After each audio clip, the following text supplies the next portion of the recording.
Hi, I'm Andrew Smith with Virginia Farm Bureau's Governmental Relations Department. And I'm Stephanie Talon, Senior Assistant Director for Farm Bureau Government Relations.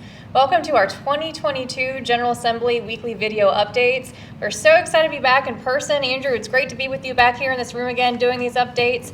I say back in person, but not quite back to normal, unfortunately, especially back at the General Assembly and the Pocahontas building and the Capitol building.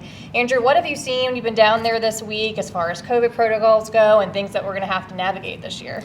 And certainly, getting back to Richmond, but very different than normal. Everybody trying to be as safe as possible, changing the rules as far as COVID protocol, a little different between the House and the Senate, but basically everybody needs to do what they have to do to be safe.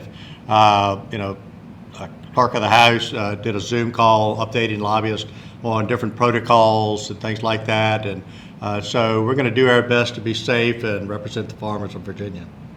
Great. And I know our members are probably wondering about what they're going to have to do. Our legislative day is coming up on January 24th. We're so excited to have folks come back down to Richmond to speak with their legislators about our critical issues, and we'll definitely be keeping you up to date on the COVID protocol and requirements for when you're down here in person and how you can navigate the building and different legislators' offices. So stay tuned for that. Happy to help you walk through any of those concerns. But other than that, we're off to a running start, I think, again, for the 2022 General Assembly. We've had a lot of bills drop. You may be aware there was a ransomware attack on the legislative services system that puts the bills in for review and online for folks to see. And so they've been dropping a little slower than normal this year, but definitely a large volume of bills that we've all been busy reviewing. Andrew, I know you've been looking at a bunch. Martha's been busy reviewing the budget and making sure that the items that we support in the introduced budget stay in there, such as funding for Ag BMP cost share program, funding for extension agents, making sure that they're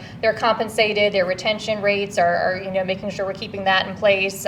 Funding for VDACs veterinarians to make sure that we recruit more veterinarians to stay at VDACs and keep their salaries comparable with private sector. So things like that. I know Martha's working hard on the budget, and we're keeping track of bills related to transportation, energy, hunting, all that good fun stuff that we'll be going over and more specifics as the weeks go on.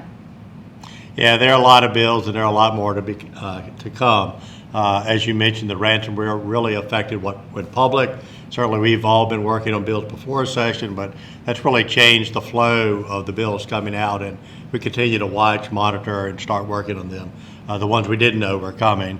Stephanie, I wanted to, before we go, mention some very important appointments by Governor-elect Youngkin that affect our industry. I think by now many people have heard Matt Lohr, name and face that we know in the industry for many years, is the appointee for Secretary of Agriculture and Forestry.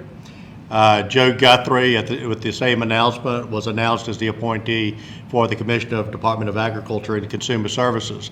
Last night, a press release was released that there were two deputies of Secretary of Agriculture and Forestry appointed, and that's Parker Slabaugh and Beth Green. As of this date, we have not seen an appointee or name of State Forester.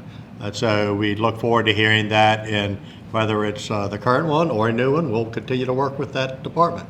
Hey, it's great to see some Farm Bureau leaders in those positions, and I know we look forward to working with all of the new appointees in the weeks and months to come.